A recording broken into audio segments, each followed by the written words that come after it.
First of all, let me say good after late afternoon. Because of the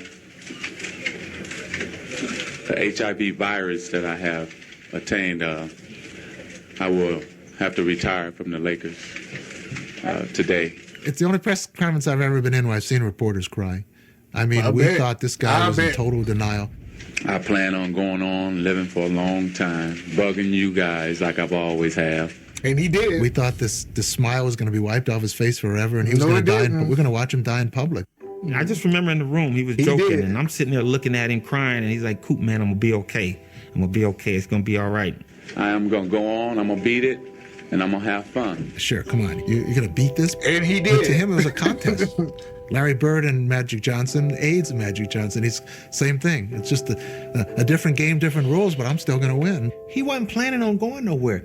Urban was planning that day to find the right medicine, to eat right, get rest, and live forever.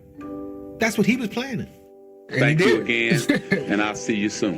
Competitor. But his Magic put up a positive public He literally face. beat HIV. His nemesis, still out of sorts, shed the mask he had hidden behind for years. He was visibly like, wow, how could that happen? You know, it really set him back. Because what I'm going to do. The days I've had since my father passed away, and I've been very depressed and sort of been out of it. I might as well retire too. Press conference about how devastated he was. And I remember thinking to myself, you know, goddamn, Larry found Irvin. You know, just out of the blue, something like that happening. It's just, I've never had, other than one other instance, and I was hoping I'd never see that again, because I remember how I felt weeks after that. And yesterday was just a sad day. And at his game that night, Bird was forced to confront pain he couldn't so easily play through. Didn't want to be there that night. First time ever. And really last. I remember we played in Atlanta.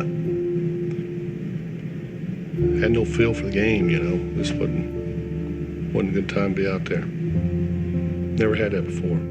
That night he threw a pass. I'll never forget, he threw a half-court pass behind his back for a layup.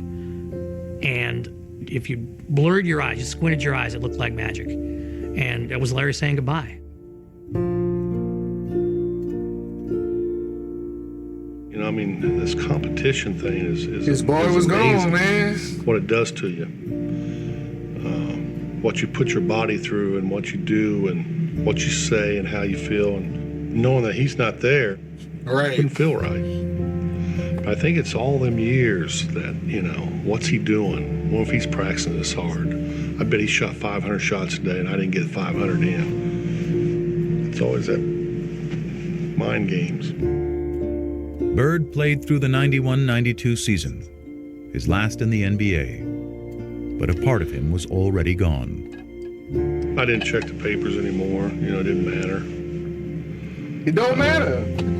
I still want to compete, you know, But it's not the same. but it wasn't the same. But it's just not the same, It yeah. wasn't. It's not the same. With the exception of that year when he was called Tragic Johnson, because on the basketball court, things didn't shake down properly. This is the first time I'm hearing ignorance, hatred, vicious, nasty things. There was some of my former teammates who had their own little things that they were talking about and why this happened to me. You know anybody else that's heterosexual that got it? Come on, man. You're in denial. I've been called gay, faggot, Irvin's lover. I've been called all that shit. Lon Rosen got a call from Isaiah Thomas asking, you know, I keep This hearing goofball. Magic's Look at this gay. goofball. I said, well, for crying out loud, you know better than anybody. He isn't. You're one of his best No, friends. he And don't. he He's said, a well, fucking clown. we don't know what's going on in Hollywood. And the fact that Isaiah was questioning He's why a he got fucking this, clown. I think it was really, really hurtful to him. I would have never spoke to this motherfucker again in life. He used to say, you know, I don't want people to stop shaking my hand and giving me my hugs. He loves to be loved. And that's what bothered him the most, that people would change in relationship to him. He would show up at the Lakers facility to work out and to shoot some baskets, and he'd try to engage his teammates and say, hey, you want to play a little one-on-one before practice? And, oh, geez, no, I can't. I got to go get taped. Or, oh, geez, I got work to do. I got to do something else. The worst thing of all of this. Picture it now, though. Y'all was acting like that with him, and he lived and became even more successful off the court than he did on the court if we're talking financially. And y'all motherfuckers probably needed jobs. Y'all probably needed a hand. Y'all probably needed help. Now, Magic is not me. Magic probably still helped you because that's just the kind of guy he is. I would have told you no. I wouldn't even answer the phone for half of you motherfuckers. Half of you motherfuckers wouldn't even got an answer. I don't even think he probably not like that. But me? It was I couldn't play. The game, the surroundings was his whole world. That's his personality. When you take that away, you know, you're hurting. I knew he was hurting in a big way. The only sex is safe sex, and that's no sex. As basketball went on without him, Magic performed ably in his new role as HIV educator and spokesman. I'm helping every way that I can. But he still pined for the arena, which had made him a star.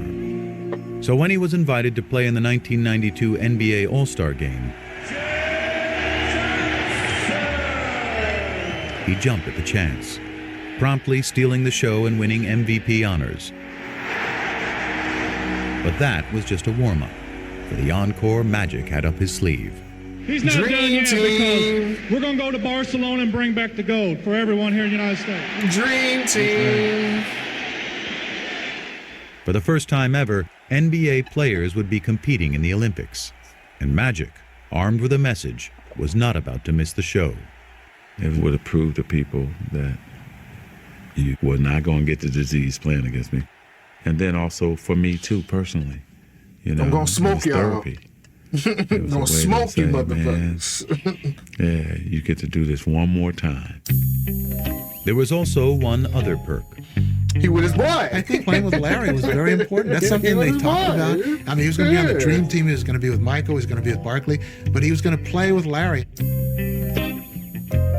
Magic kept saying to him, I just want to get you out on that court one more time. Let's just have one more sequence like we had all the way back in 1978. But it was interesting that with Magic being the one that was HIV positive, he felt great. He was in the best shape of his life. I got a smile on my face. He had worked so hard to make sure he didn't go there as a token player. And here was Larry, who couldn't even practice, who could barely move. But you know what? Didn't matter. We were still together. My boy was with me, man. You know. My boy was with me. I found myself at a time in my career where I knew I needed to finish my education. I chose Purdue Global.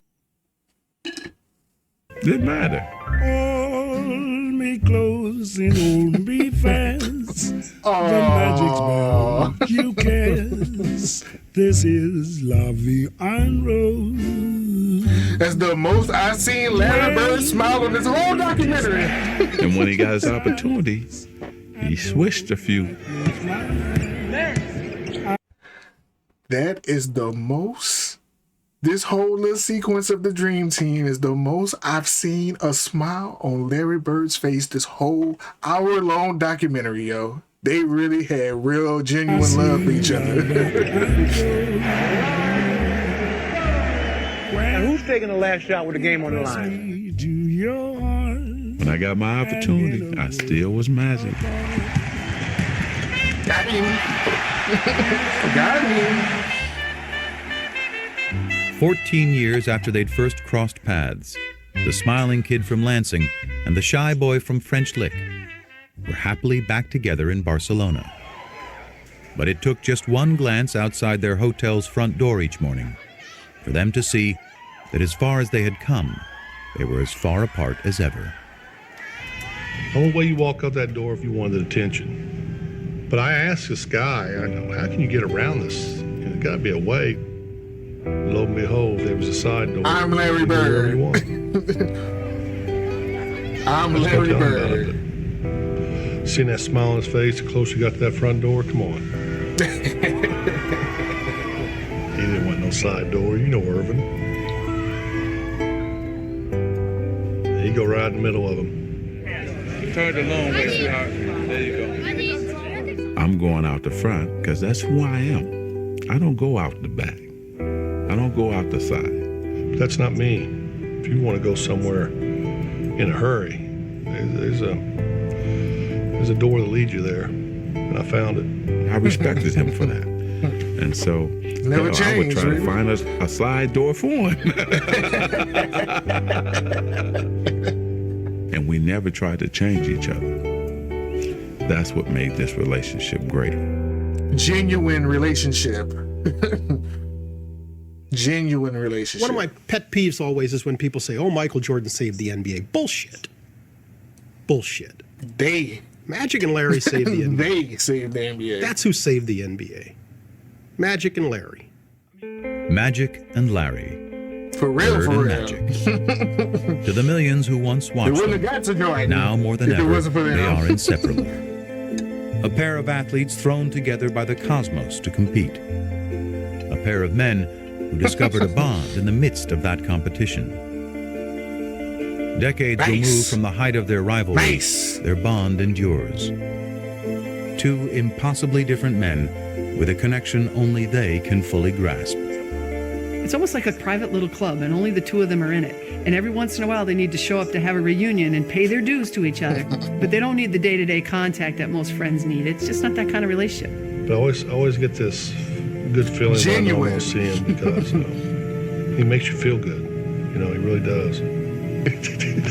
He's unbelievable.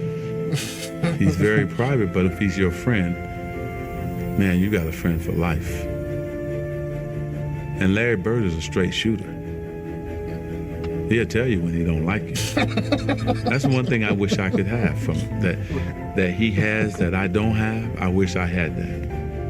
I mean, he walked in here, this whole room would change, and maybe that's what I always wanted to be, but I just couldn't. Beautiful ending. Beautiful ending, yeah.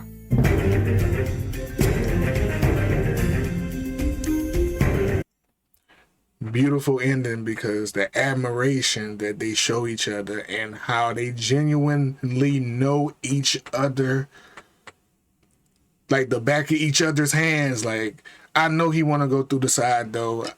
I'm gonna go through the front door. Larry know he want to go through the front door. I ain't telling him where the side door is. Look how much he enjoying this shit. Like, that's beautiful ending, yo. Beautiful ending. And Brian Gumble was right. It wouldn't be no Michael Jordan without Magic and Larry. We wouldn't even got there. The NBA was literally on its last leg until they got there. And then they hitched their wagon to the Celtics and Lakers rivalry. And then, you know the rest of the story. MJ came, and then after MJ, you get the Allen Iversons, and then after the Allen Iversons, you get the LeBron James. Yeah. But beautiful documentary, yo. I wish the NBA was as competitive as this now. It's not. A lot of these guys do business together. They hang out together when they not on the NBA floor.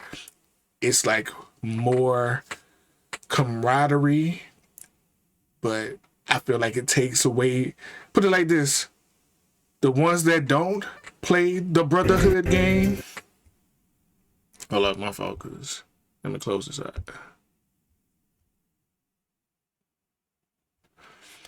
The ones who don't play the brotherhood game, Anthony Edwards, right now, Wembanyama, Jokic, SGA. The only time he played a brotherhood game is with his actual teammates. Like, the real competitors, they leading the pack. The ones who hang out in the off season, they go out to dinner together, they probably in the group chat together. You can tell the way they play is not competitive at all. But you can tell if you grew up watching the Larry Birds, the Magic Johnsons, the Kobe's, the Michael Jordans, you know the real era. If you grew up in the real era, you know who the ones really out there competing in this day and age. But it'll never be this. It'll never be this again. Ever.